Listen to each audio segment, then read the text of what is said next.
Hello my viewers, so today I want to talk about an exciting opportunity to get a PhD at a leading university in the UK, the Imperial College London. Get it for free and get paid while doing it. How much? £25,000 a year.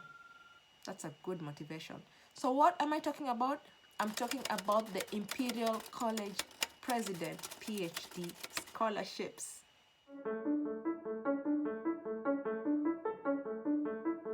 So if you go to the Imperial College website, you will see that they've advertised the president's PhD scholarships. So what are these scholarships about? Remember, if you're a high-performing undergraduate or master student and have strong desire to undertake your PhD program at a world-class institution, these scholarships are for you. So what does this scholarship cover? Remember, each of the 50 scholarships that are available provide support during the 3.5 years of study. That is full funding for tuition, a stipend of £25,000. This is a very generous stipend per annum, so that is per year, to assist with living costs, and also a consumables fund of £2,000 per year for the first 3 years of study, and as well as a program of opportunities and events delivered by the graduate school. And are you eligible? So remember, this is a competitive scheme. It has a higher than usual eligibility requirements, attracting candidates that show excellent academic performance and promising research potential. They accept applications from talented candidates from Imperial College London, the UK, and also worldwide. There are no restrictions to nationality. The scholarship offers full-time and part-time study, and they encourage applications from people from all backgrounds. So what is the academic criteria? Candidates must be in receipt of or due to receive a first class or equivalent in an undergraduate or integrated master's degree. If you want to get some tips on how to get a first class degree, assuming you're still in undergraduate and you've not finished, or you finish your undergraduate degree and you're trying to get a very good master's degree, I'll leave the link to a video I prepared in the description box that talks about tips that can help you to get a first-class degree. Okay, so if this has not been achieved, if you've not gotten a first-class degree in your undergraduate or your integrated master's degree, then candidates must be in receipt of a distinction in a standalone master's qualification. Remember, if you didn't do so well in your undergraduate, you didn't get a first class maybe, but you got a second class upper, and you want to get into this program, you still have space to redeem yourself, and that is if you got a distinction in a standalone master's qualification. How do you apply? Applications for this scholarship scheme will be considered at 3 points throughout the academic year. So before you apply, you must have made contact with a supervisor in an academic department at Imperial College London who has agreed to supervise your research project. Getting a supervisor that you want really depends on how fast you start your application. And the application process, well, there isn't a specific scholarship application form. You should submit your application for admission to study at Imperial through the online admission system, and then your department will put you forward for the scholarship based on your academic merit and potential. Okay, so that means your application has to be bulletproof. If you want to learn more about how to make a bulletproof application, or you need some support in order to prepare your documents and you really don't know where to begin, contact us today. I'll leave a link to my website and also contact details, and you can contact me and let me know if you need assistance. All right, additional instructions for the 2025-2026 academic year. The earliest start date for funded places is the 1st of August 2025, and the latest is the 1st of November 2025. And when prompted for a personal statement, you must include a 2-page document. The first page should be a personal statement that includes your motivations for applying to Imperial and the scholarship and any other supporting information not included elsewhere on the form that you feel will enhance your application. And then B, the second page should be your research proposal. You may submit updated versions of this statement if required following the application submission if your department shortlists you for the scholarship. You're encouraged to write this in first person. Remember, write a very good research proposal, because this is really what will attract the attention of a potential supervisor. If the topic is not relevant to the area that the supervisor works on, then there's a high chance they will not agree to supervise you. So you have to write a very decent proposal. And remember, in this application, you'll only have one page to write your proposal, because the other page is your personal statement.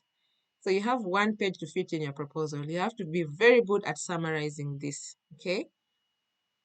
Again, when prompted for the names of two academic referees, these should be people who can provide a reference in support of your application, e.g. your personal tutor or your thesis supervisor.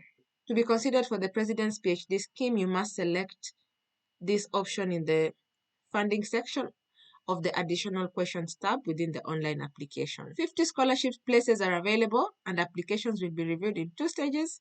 So first of all, those who meet the eligibility criteria will be reviewed by the department they've applied to. Then the department selects and shortlists candidates to present to the college selection panel for consideration.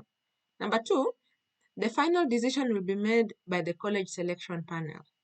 So I've been able to help a lot of students to do this, and I know exactly the kind of language that these kinds of panels are looking for and what you need to showcase. So if you're struggling in this section, you're struggling on how to really make your application stand out, let me know. Assessment criteria, what are they looking for? Candidates are assessed by the faculty and college selection panel against the following criteria.